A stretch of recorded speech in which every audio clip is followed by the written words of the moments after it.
नमस्कार दोस्तों। महाराष्ट्र एक स्टेट जहां से इंडिया की इंडस्ट्रियल ग्रोथ की शुरुआत हुई थी। 1854 में महाराष्ट्र के जो बॉम्बे है, जिसे अभी मुंबई कहा जाता है, वहां पहली कॉटन मिल की शुरुआत हुई थी। आज वही महाराष्ट्र स्टेट एक नया इतिहास, एक नया चैप्टर लिखने जा रहा है, इंडिया का डिजिटल वर्जन 2.0 का। कुछ दिन पहले महाराष्ट्र सरकार गवर्नमेंट ने अनाउंस किया कि वो एलॉन मस्क की कंपनी स्टारलिंक के साथ कोलैबोरेशन कर रही है। गोल ये है कि हर रिमोट प्लेसेस, हर रिमोट गांव में इंटरनेट पहुंचाया जाए सैटेलाइट के जरिए। Sound futuristic, right? लेकिन सवाल ये है कि क्या ये एक डिजिटल रिवॉल्यूशन है कि ये एक डिजिटल डिपेंडेंसी, कि हम हमारा कंट्रोल किसी और के हाथ में दे रहे हैं? ये सब स्टोरी जानने के लिए बने रहिए स्मॉल टॉक के साथ। Part 1, what is satellite internet. सबसे पहले हम समझते हैं कि ये सैटेलाइट इंटरनेट होता क्या है इन सिंपल वर्ड्स में।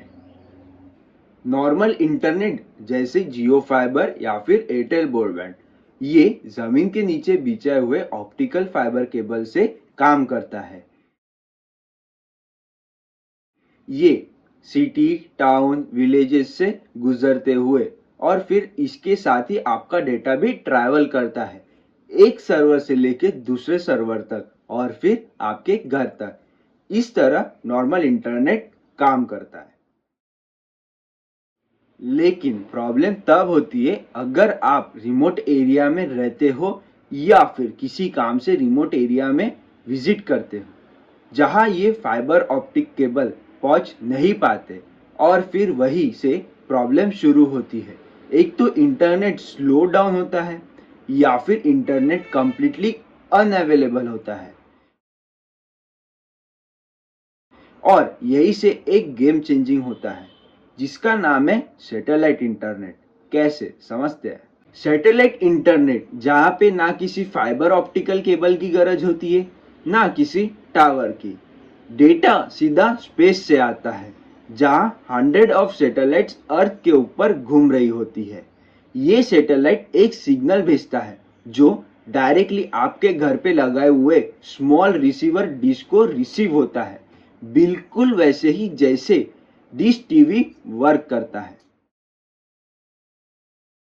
मतलब अगर आप माउंटेन में हो, डेजर्ट में हो, जंगल में हो या फिर किसी भी रिमोट एरिया के बीच में हो, जब तक आपको स्काई विजिबल है, इंटरनेट कनेक्शन पॉसिबल है। यही पावर होता है सैटेलाइट इंटरनेट की, स्काई से आने वाला कनेक्शन जो दुनिया के हर कोने तक पहुंच सकता है। इसी प्रॉमिस के साथ आया है स्टारलिंक, इलॉन मस्क के कंपनी स्पेस एक्स का एक एम्बिशियस प्रोजेक्ट जो इंटरनेट को डायरेक्टली स्पेस से डिलीवर करता है। आज तक 8,800 से ज्यादा स्टारलिंक के सैटेलाइट ऑर्बिट में भेजे जा चुके हैं, जिसमें से लगभग 8,700 एक्टिव है।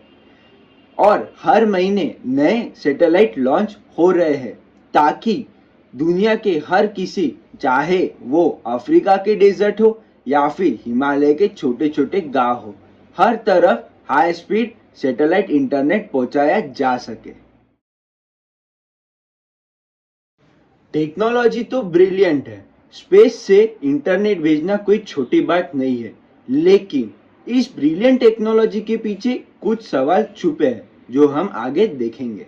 Part 2, the dream of digital Maharashtra. Maharashtra का गोल क्लियर है कि हर स्कूल, कॉलेजेस, हॉस्पिटल और हर विलेज में इंटरनेट पहुंचाया जाए। फाइबर ऑप्टिक केबल बिछाने के लिए सालों लग जाते हैं, परमिशन, फिर डिगिंग, फिर मेंटेनेंस, और ये सब कॉस्टली और टाइम कंज्यूमिंग स्लो प्रोसेसेस है। लेकिन सैटेलाइट इंटरनेट से सब कुछ बदल सकता है। ना कोई वायर की जरूरत है, मीन्स केबल की, ना किसी इंफ्रास्ट्रक्चर की। बस एक रिसीवर डिश लगाओ और इंटरनेट रेडी हो जाएगा। अगर ये सक्सेसफुली इम्प्लीमेंट हो जाए तो health care, education, rural economy तीनों में बूस्ट मिल सकता है।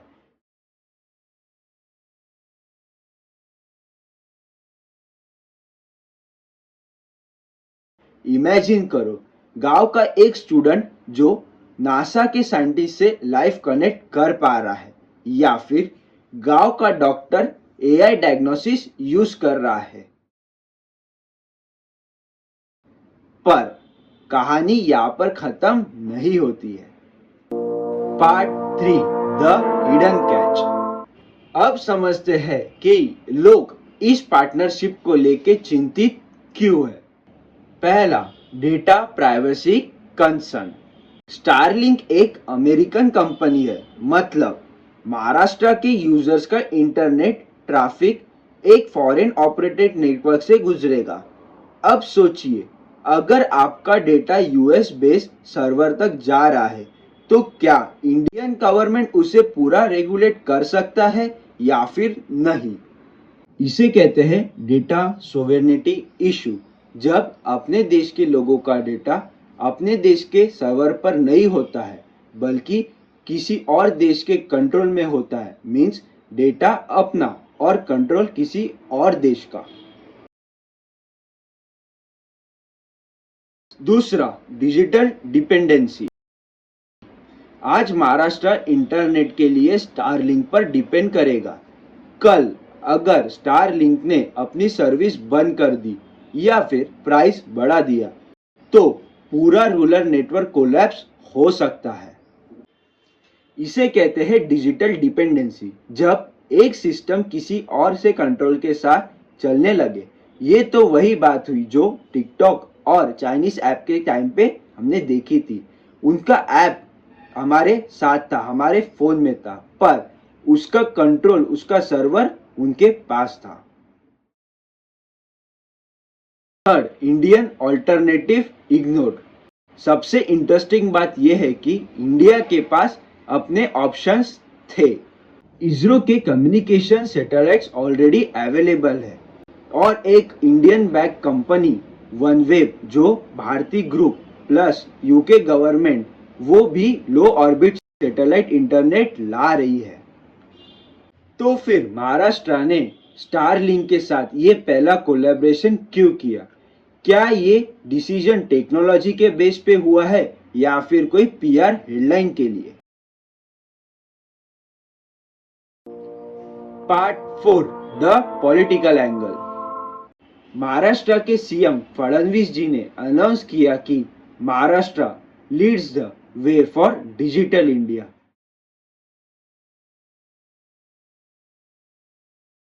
लेकिन इस अनाउंसमेंट के तुरंत बाद ही थे local body elections.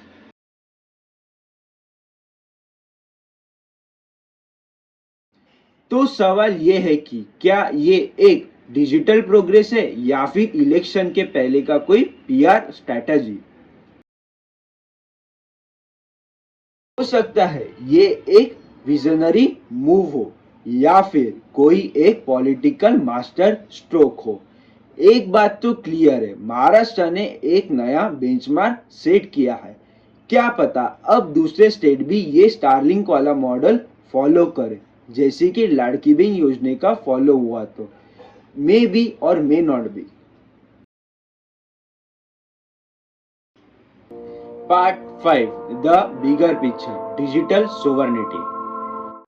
Digital sovereignty का मतलब होता है हमारा डिजिटल इंफ्रास्ट्रक्चर हमारे कंट्रोल में रहना।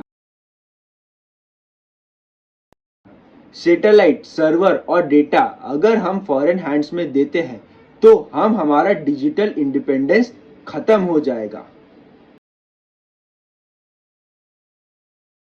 सोचने वाली बात है, हम मेड इन इंडिया फोन बनाते हैं लेकिन हम internet system made in USA use कर रहे होंगे। जरा सोचो। डिजिटल इंडिया तभी सक्सेसफुल होगा जब हम बस टेक्नोलॉजी यूज नहीं, हम टेक्नोलॉजी बनाएंगे। Because in the end internet की स्पीड काफी नहीं है, इंटरनेट पर कंट्रोल होना भी सबसे बड़ा इंपॉर्टेंट है।